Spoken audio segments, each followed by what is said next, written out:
सोमालियों को निकाल दिया है। अभी मैं आज़ाद हूँ। इंडियन नेवी का शुक्रिया। इंडिया जिंदाबाद। और उसके लिए हम ये कहेंगे कि लो जी, पाकिस्तानियों ने इंडियन नेवी जिंदाबाद और इंडिया जिंदाबाद के नारे लगा दिए।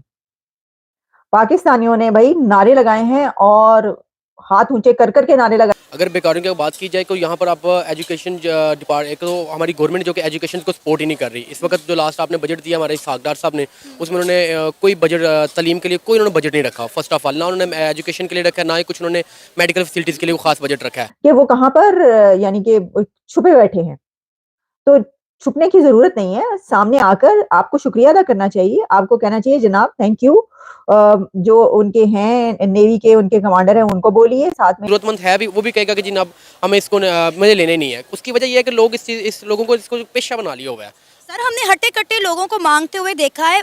अच्छी खासी खवातीन जो हैं बगल में बच्चा दुबा के 4-4 बच्चे लेके सड़कों पर भीख मांग रही हैं। देखिए हमें तो जो है वो बचाने वाला तो आपको पता है कि अल्लाह है। और उसने हमें बल्कि ये हुआ कि कुछ वहां पर मछलियां ऐसी थी, बड़ी बड़ी मछलियां जो कि उड़ने वाली मछलियां थी, और उन्होंने हमें अपने सींगों पर बिठाया और बिठा के निकल गई। नमस्कार दोस्तों, इंडियन नेवी ने जो 23 पाकिस्तानियों को बचाया था, उन्होंने भारत माता की जय और इंडियन नेवी जिंदाबाद के नारे लगाए हैं। और ये जो वीडियो पाकिस्तान में बहुत ही तेजी से वायरल हो रहा है, आप देखिए इस वीडियो में। और उसके लिए हम ये कहेंगे कि लो जी, पाकिस्तानियों ने इंडियन नेवी जिंदाबाद और इंडिया जिंदाबाद के नारे लगा दिए। पाकिस्तानियों ने भाई नारे लगाए हैं और हाथ ऊंचे कर कर के नारे लगाए हैं कि इंडियन नेवी जिंदाबाद और इंडिया जिंदाबाद। ये भी होना था। तो ये तो आपको पता है कि ये तो होना ही होना है। और उसकी वजह आप जानते हैं कि जो हमने खबर आपको दी थी कि पाकिस्तान के 23 जो फिशरमैन थे उनको रेस्क्यू किया गया है। 23 पाकिस्तानियों को रेस्क्यू किया है इंडियन नेवी ने। तो उसके बाद उन्होंने उन शुक्रिया तो अदा करना था। पाकिस्तान की अथॉरिटीज अगर थैंक यू नहीं बोल रही, शुक्रिया अदा नहीं कर रही, लेकिन जिनको बचाया गया वो तो थैंक यू बोलेंगे, वो तो कहेंगे। तो ऐसा ही हुआ है। और इसमें हमारे पास जो है वो वीडियो भी मौजूद है जिसमें वो इंडिया का शुक्रिया अदा कर रहे हैं, थैंक यू बोल रहे हैं, नारे लगा रहे हैं, और जो जिनको बचाया गया है अपना नाम बता रहे हैं। और इसी के साथ हमारे पास एक और वीडियो भी मौजूद है। वो वीडियो है तो किसी प्रोग्राम की, और लिखा तो उसके ऊपर ये हुआ है कि वो कोई कश्मीर के बॉर्डर की कहीं पर है, लेकिन वहां पर इंडियन मुस्लिम क्या कह रहा है और पाकिस्तान के लिए भी क्या कह रहा है। लेकिन पहले हम आपको ये बताते हैं कि जो फिशरमैन थे और जो जिनको रेस्क्यू किया गया, और जो ये रेस्क्यू ऑपरेशन था वो कितना मुश्किल था। 12 से 15 घंटे ये मिशन जारी रहा और उसके बाद इनको बचाया गया। अच्छा हुआ ये है कि उसके बाद इंडियन अथॉरिटीज की तरफ से वहां पर जो इंडियन नेवी की टीम थी उसने पाकिस्तानियों का फुली चेकअप किया है, मेडिकल चेकअप हुआ है उनका। वहां पर उनको ट्रीटमेंट दिया गया है, उनको ये देखा गया है कि कहीं उनको कोई चोट तो नहीं लगी, कोई जख्मी तो नहीं है, कोई प्रॉब्लम तो नहीं है। उनको थॉरोली चेक करने के बाद फिर उनको जो है वो वहां से निकाल के उनकी सफर की तरफ रवाना किया गया कि जनाब अब आप आजाद हैं। उनको जो आजाद किया गया, आजाद कराने के बाद पाकिस्तानियों का चेकअप हुआ है। उनको जो है मतलब ये कि जाहिर है मेडिसिन तो आपको पता है लोगों को देने के मामले में इंडिया जो है वो सबसे आगे है। तो वो उसने उनका भी देखभाल की कि भाई किसी को कोई प्रॉब्लम तो नहीं है। और उसके बाद उनसे पूछा कि ठीक है आप सब लोग, उन्होंने कहा जनाब। और उसके बाद फिर उन्होंने बाकायदा एक मैसेज रिकॉर्ड करवाया। मैं आपको मैसेज सुनवाई देती हूँ, आपको हाथ की हाथ जो है वो दस्ती के दस्ती आप मैसेज आप ये सुन लें वो क्या कह रहे हैं, और इससे आपको अंदाजा हो जाएगा कि ये जो इंडियन नेवी के जिंदाबाद के नारे लगे हैं तो भाई ये हो क्या रहा है। मैं आमिर खान हूँ, मास्टर हूँ इस लॉन्च का। अल इस्लाम बोर्ड है। 8 दिन है, मैं ईरान से निकल के आ रहा था समंदर। मुझे सोमालियों ने आई चेक किया हुआ है। कल दोपहर 3 बजे रात से इंडियन नेवी मेरे पीछे लगी हुई है इमदाद के लिए। पूरी रात इन लोगों ने मगजमारी की, जोर लगाया सोमालियों से। आज पूरी दिन अभी दिन की 4 बजे होने वाली है। इंडियन नेवी ने मुझे आज़ाद कर दिया, सोमालियों को निकाल लिया है। अभी मैं आज़ाद हूँ। इंडियन नेवी का शुक्रिया। इंडिया जिंदाबाद। ये जी देख लिया आपने, इंडिया जिंदाबाद, इंडियन नेवी जिंदाबाद के नारे। और भी कई जगहों पर इसकी वीडियोस है, ये तो मैंने आपको एक दिखाई है। और इसमें जो है वो मेरा सवाल तो ये होगा कि इंडियन अथॉरिटीज कहाँ है।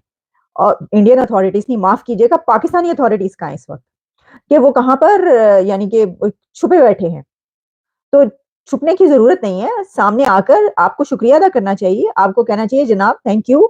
जो उनके हैं नेवी के उनके कमांडर हैं उनको बोलिए, साथ में आप नरेंद्र मोदी साहब को कहिए जनाब शुक्रिया, थैंक यू सो मच, आपने तो सही हमसाये होने का हक अदा कर दिया।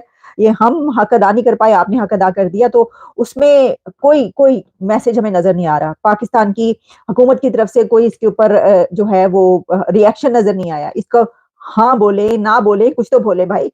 आप बताएँ कि भई हाँ जी, इंडियन नेवी जो है हमें बचाने का, हमारे लोगों को बचाने का काम अदा कर रही है, फर्ज़ अदा कर रही है और उसने जो है फिर हमें बचा लिया। मसला ये है कि नंबर 1 तो हम हैं, तो काम दूसरे कर रहे हैं नंबर 1 वाले। ये भी तो आप देखिए एक एक्सेप्ट करना और फिर इसको जो है वो कहना भी बड़ा मुश्किल काम है। तो मेरा ख़्याल है इसीलिए कहीं छुप-छुपा के बैठे हैं, वो कहते हैं ना सामने आते भी नहीं और छुपते भी नहीं, चिलमन के पीछे छुप के बैठे हैं वग़ैरह-वग़ैरह इस तरह की वही सिचुएशन है।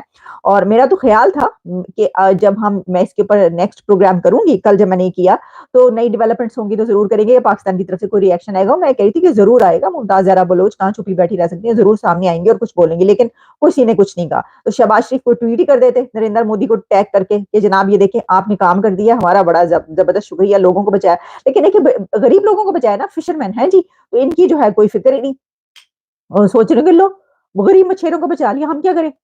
अच्छा, मैं तो ये सोच रही थी कि ये जो इन्होंने बोला है, मछेरों ने ये जो बोल दिया यानी ये कि जो जिनको बचाया गया है, इन्होंने जो बोला और स्लोगन्स लगाए, नारे लगाए कि इंडिया ज़िंदाबाद, तो मेरा तो ख़्याल था कि डर के मारे वो ये कहेंगे कि देखें हमें तो जो है वो बचाने वाला तो आपको पता है कि अल्लाह है और उसने हमें बल्कि ये हुआ कि कुछ वहाँ पर मछलियाँ ऐसी थी, बड़ी-बड़ी मछलियाँ जो कि उड़ने वाली मछलियाँ थी और उन्होंने हमें अपने सींगों पर बिठाया और बिठा के निकल गईं।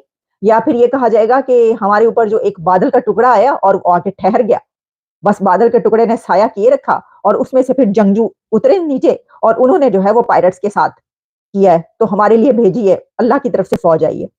अगर बेकारों की बात की जाए तो यहाँ पर आप एजुकेशन डिपार्ट एक तो हमारी गवर्नमेंट जो कि एजुकेशन को सपोर्ट ही नहीं कर रही। इस वक्त जो लास्ट आपने बजट दिया हमारे सागदार साहब ने, उसमें उन्होंने कोई बजट तालीम के लिए कोई उन्होंने बजट नहीं रखा। फर्स्ट ऑफ ऑल ना उन्होंने एजुकेशन के लिए रखा है, ना ही कुछ उन्होंने मेडिकल फैसिलिटीज़ के लिए वो खास बजट रखा है। तो अगर देखा जाए तो बेकारियों की तादाद जो है वो पाकिस्तान के अंदर ही इस वक्त काफ़ी हो चुकी है। उसकी वजह यह है कि यहाँ पर अनएम्प्लॉयमेंट बहुत ज़्यादा है। एक स्टूडेंट एक यूनिवर्सिटी से डिग्री कर देखें, आफ्टर 4 ईयर बैचलर्स डिग्री करने के बाद भी एटलीस्ट वो एट द एंड 25 to 30,000 की बेसिक सैलरी जा रही है। तो उन्हें कोई बेनिफिट नहीं हो रहा, सपोर्ट नहीं है। गवर्नमेंट को चाहिए कि फर्स्ट ऑफ ऑल जो पाकिस्तान के अंदर जो है ये आपको जो है एम्प्लॉयमेंट्स क्रिएट होनी चाहिए, कुछ स्किल्स बेस ऐसी देनी चाहिए जो कि इनको करना चाहिए। और दूसरा ये कि जो बेकारी हैं आप देखें सफ़ेद पोश आदमी, उसके जो हक है वो तो मारा गया। बेकारियों ने आकर जो है वो इसको ख़त्म कर दिया है और जो कि जिसको जेन्युइन जो ज़रूरतमंद है उसको ऊपर वो नहीं, लोग उसे देना पसंद नहीं कर रहे। वो समझते हैं कि वो जो ज़रूरतमंद है भी वो भी कहेगा कि जी अब हमें इसको मुझे लेने नहीं है। उसकी वजह यह है कि लोग इस लोगों को इसको पेशा बना लिया हुआ है।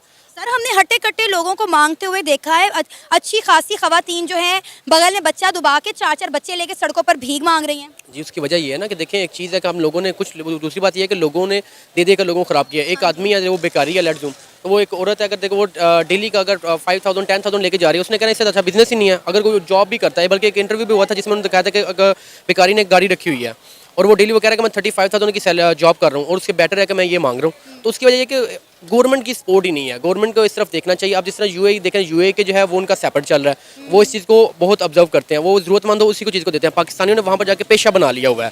जिस तरह लोग उम्रा के लिए जा रही हैं, दुबई में जा रहे हैं, फैमिलीज जाती हैं वहाँ पर जाकर वो जनाब वहाँ पर काम करते हैं। सिर्फ उन्होंने ये सिर्फ इसी काम के लिए जा रहे हैं और कर रहे हैं। लेकिन गवर्नमेंट को चाहिए पहले तहकीक की जाए कि जो लोग जाना चाह रहे हैं और वहाँ पर जाकर भी उनको चाहिए कि इसको प्रॉपर देखा जाए कि ये लोग वहाँ पर बाकायदा एंट्री भी हो रहे हैं कि नहीं, हरम में जा रहे हैं या मक्का में जा रहे हैं। ये चीज़ें कुछ चीज़ें हैं, गवर्नमेंट को खुद स्ट्रिक्टली एक्शन लेना चाहिए कि लोगों को देखना चाहिए कि वो इस काबिल भी हैं कि वो जा रहे हैं या नहीं जा रहे हैं, किस